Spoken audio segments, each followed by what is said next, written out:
بسم اللہ الرحمن الرحیم۔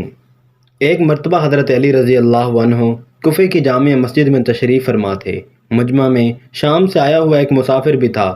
نہایت ادب سے کھڑا ہوا اور عرض کی، اے امیر المؤمنین، مجھے کچھ سوالات میں تشویش ہے۔ میں آج آپ کی موجودگی کا سن کر آپ سے چند سوالوں کے بارے میں جاننے کے لیے آیا ہوں۔ میں آپ سے ان کے متعلق درست معلومات چاہتا ہوں۔ آپ رضی اللہ عنہ نے جواب دیا، اگر تم سوالات پوچھنا چاہتے ہو، اگر ضد بازی یا بحث کا ارادہ رکھتے ہو تو محفل کے ادب کو دیکھو اور خاموشی سے بیٹھ جاؤ۔ یہ مکالمہ سن کر ہجوم میں لوگ بھی آپ کی جانب متوجہ ہوئے۔ اس شخص نے حضرت علی رضی اللہ عنہ سے سوالات کا آغاز کیا اور کہا، اے امیر المؤمنین، مجھے بتائیں کہ تخلیق کائنات میں اللہ نے سب سے پہلے کس کو تخلیق کیا؟ آپ رضی اللہ عنہ نے فرمایا، اللہ نے سب سے پہلے نور کو پیدا کیا۔ اس نے سوال کیا، اللہ نے زمین و آسمان اور پہاڑوں کو کس چیز سے بنایا؟ آپ رضی اللہ عنہ نے فرمایا، اللہ نے آسمان کو پانی کے بخارات سے، زمین کو پانی کی جھاگ اور پہاڑوں کو پانی کے موجوں سے بنایا۔ اس آدمی نے اگلا سوال کیا، زمین کے اوپر کے آسمان کو کس چیز سے پیدا کیا گیا؟ آپ نے جواب دیا، رکی ہوئی فوج سے۔ پھر اس نے عرض کیا، اے امیر المؤمنین، سورج اور چاند کا طول و عرض کتنا ہے؟ آپ نے جواب دیا، 900 فرسخ ضرب 900 فرسخ۔ فرسخ فارسی زبان کا لفظ ہے۔ ایک فرسخ میں 10 کلومیٹر لمبائی کی جاتی ہے۔ اس نے اگلا سوال کیا کہ ستارے کا طول و عرض کتنا ہے؟ آپ نے جواب دیا، فرسخ ضرب فرسخ۔ اس اجنبی نے نہایت ادب سے درخواست کی کہ اے امیر المؤمنین، جیسا کہ قرآن میں 7 آسمانوں کا ذکر آیا، آپ ہمیں ان 7 آسمانوں کے نام اور ان کے رنگ بیان کر دیجئے۔ آپ رضی اللہ عنہ نے فرمایا، جو آسمان زمین کے اوپر ہے اس کا نام رفیع ہے اور وہ پانی، بخارات اور دھول سے بنا ہوا ہے۔ دوسرے آسمان کا نام قیزوم ہے اور اس کا رنگ تانبے جیسا ہے۔ تیسرے آسمان کا نام مودون ہے اور اس میں ملے جلے رنگ ہیں۔ چوتھے آسمان کا نام ارفالون ہے اور اس کی رنگت چاندنی جیسی ہے۔ پانچویں آسمان کا نام ہیون ہے اور اس کی رنگت سونے جیسی ہے۔ چھٹے آسمان کا نام عروس ہے اور وہ سب یاقوت کا بنا ہوا ہے۔ ساتویں آسمان کا نام اجمہ ہے اور یہ سفید موتیوں سے بنا ہوا ہے۔ اس آدمی نے اگلا سوال کیا، اے علی، آپ مجھے یہ بتائیں، بیل وہ واحد جانور ہے جس نے آسمان کی طرف اپنا سر نہیں اٹھایا، ایسا کیوں؟ آپ رضی اللہ عنہ نے جواب دیا، جب سے قوم بنی اسرائیل نے گوسالہ کی پوجا کی تھی، تبھی سے بیل شرم کے مارے آسمان کی طرف سر نہیں اٹھاتا۔ گوسالہ ایک سبزی رنگ کا پتھر یا بچڑا تھا جسے موسیٰ علیہ السلام کے دور میں سامری جادوگر نے اپنی جادوئی مہارت سے بولنے اور حرکت کرنے کی طاقت دی اور موسیٰ علیہ السلام کی غیر موجودگی میں بنی اسرائیل سے اس بچڑے کی پوجا کروائی تھی۔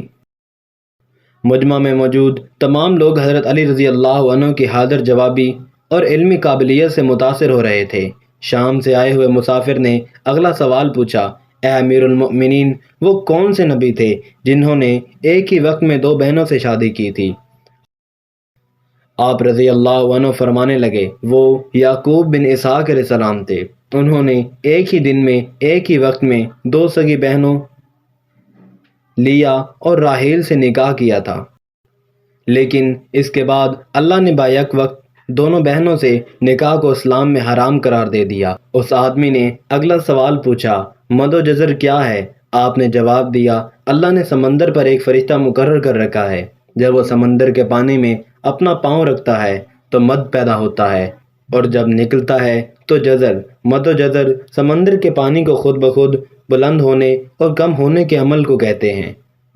اس آدمی نے اگلا سوال کیا، یہ بتائیں کہ جنات کا باپ کون ہے اور اللہ تعالیٰ نے جنات کی طرف کن نبی کو مبعوث فرمایا تھا، اور اللہ تعالیٰ نے جنات کی طرف کن نبی کو مبعوث کیا تھا؟ حضرت علی رضی اللہ عنہ نے فرمایا، جنات کے جد اعلیٰ کا نام شمان تھا اور اسے اللہ نے آگ کے شعلے سے پیدا کیا تھا، اور اللہ نے جنات کی طرف ایک نبی کو مبعوث فرمایا تھا جس کا اسم گرامی یوسف تھا۔ جنہوں نے جنات کو اللہ پاک کی عبادت کی دعوت دی، اسی نبی کو قتل کر دیا اس شخص نے دوبارہ دریافت کیا، ابلیس کا آسمانوں میں کیا نام تھا؟ حضرت علی رضی اللہ عنہ نے جواب دیا، ہاں۔ پھر اس نے پوچھا کہ آدم علیہ السلام کا نام آدم کیوں رکھا گیا اور انہوں نے کتنی عمر پائی؟ آپ رضی اللہ تعالیٰ نے فرمایا، کیونکہ وہ عدیم ارض یعنی نایاب زمین کی کھال سے بنائے گئے تھے، اسی لیے ان کا نام آدم رکھا اور 900 سال عمر پائی۔ اس نے سوال کیا، کیا میراث میں مرد کے 2 جبکہ عورت کا 1 حصہ رکھا گیا ہے، جبکہ اسلام تو مساوات کا حکم دیتا ہے؟ آپ رضی اللہ عنہ فرمانے لگے، جنت میں حضرت حوا علیہ السلام نے جو خوشہ اٹھایا تھا اس پر گندم کے 3 دانے تھے، انہوں نے خود 1 رکھا جبکہ آدم علیہ السلام کو 2 دیے، چونکہ وہ ہمارے جد ہیں، اس لیے اسی نسبت میں وراثت میں مرد کے 2 اور عورت کا 1 حصہ مقرر ہوا۔ اس نے پوچھا، مخدوم کون سے نبی پیدا ہوئے؟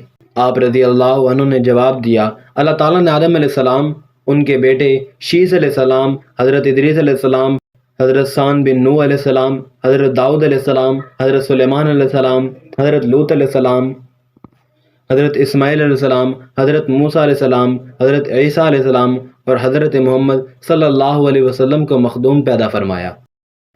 اس شخص نے دریافت کیا، روئے ارض پر شعر سب سے پہلے کس نبی نے عرض کیے؟ آپ رضی اللہ عنہ نے جواب دیا، حضرت آدم علیہ السلام نے۔ جب حضرت آدم علیہ السلام زمین پر اتارے گئے اور انہوں نے ہر طرف زمین کی خاک اور وسعت اور ہوا کو دیکھا، اور پھر جب شیطان کے وسوسے کی وجہ سے قابیل نے حابیل کو قتل کیا تو آدم علیہ السلام نے شدید غم میں یہ اشعار کہے، جن کا ترجمہ ہے، ان کے رہنے والے بدل گئے اور زمین کا چہرہ خراب اور گرد آلود ہو چکا ہے، رنگ و ذائقہ رکھنے والی چیز بدل گئی اور صورت چہرے کی بشاشت ماند پڑ گئی۔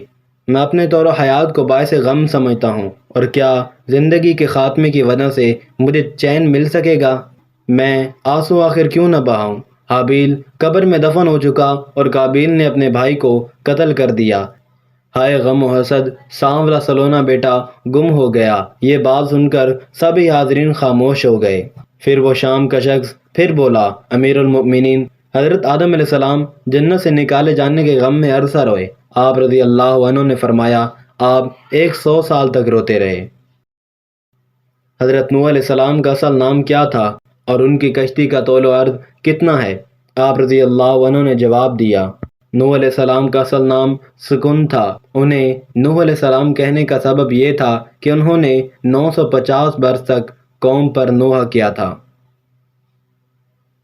ان کی کشتی کا طول 800 ہاتھ اور عرض 500 ہاتھ اور سطح زمین بلندی سے اس کی بلندی 80 ہاتھ تھی۔